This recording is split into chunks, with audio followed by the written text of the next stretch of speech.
Hey guys, welcome to the Massive Iron Channel. I'm Steve Shaw. In this video, I'm going to present you with 4 things to drop from your workouts. Before I get into this topic, if you have any questions or comments, drop them down below. The best topic ideas I turn into videos just like this. Click the join button, insider content on almost a daily basis, only $1.99 a month. Check out the link below, join my private forum. All right, 4 things you should drop from your workouts. Power building, muscle building, whatever your thing is, you should probably drop these from your workouts. Number 1, tricep kickbacks. Now I'm going to put a caveat on this one, but tricep kickbacks. Few things irritate me more in the gym when I see people doing tricep or dumbbell kickbacks. Number 1, they're a lightweight exercise. And the main reason it bothers me that people do tricep kickbacks is because there's so many better triceps exercises. Cable tricep extension, skull destroyers, skull crushers, close grip bench presses, dumbbell overhead extensions, you name it. Kickbacks are like at the bottom of the triceps building barrel. Nearly every exercise, in my opinion, is better than this. Now, could you use them? Could you use them in a program? Well, if you use them as some sort of a finisher, or rest pause or pump work at the end of your workout, yes.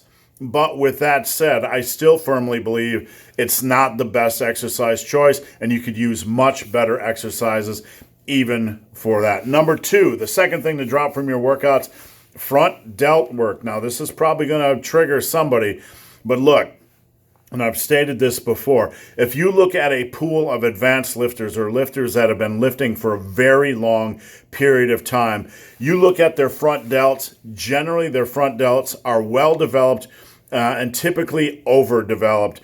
Years and years and decades of pressing, horizontal pressing and vertical pressing or overhead pressing is all the work you'll ever need for your front delts.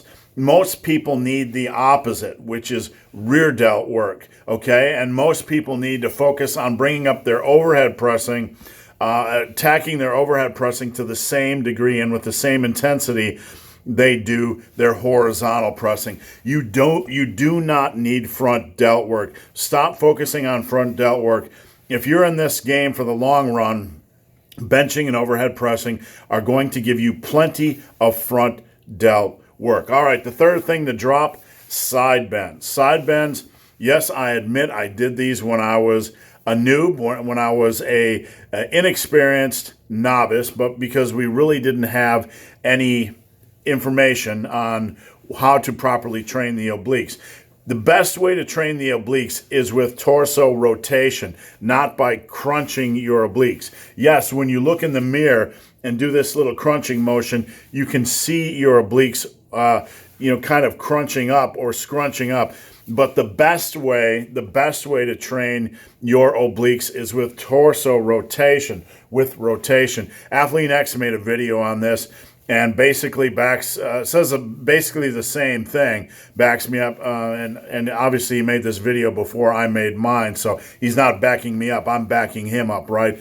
But he says the same thing, set down that dumbbell and never do it again. If you want a good torso rotation exercise for your obliques, check YouTube. It's not something I specifically do or care about, but there's a lot of good exercise choices out there. The 4th thing to drop from your workouts is the Smith machine.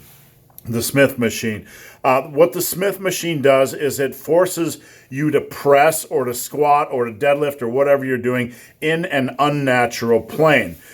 Heavy compound movements should be natural movements. You're loading up a lot of weight, and the body should be able to flow in its natural path. Things should just fall together naturally. If you're doing a squat in a Smith machine, it's going to force you on a fixed plane, and the body has to adapt. If you're going to bench press, it's going to force you to bench press along a fixed path, and the body has to adapt. Same thing with overhead presses.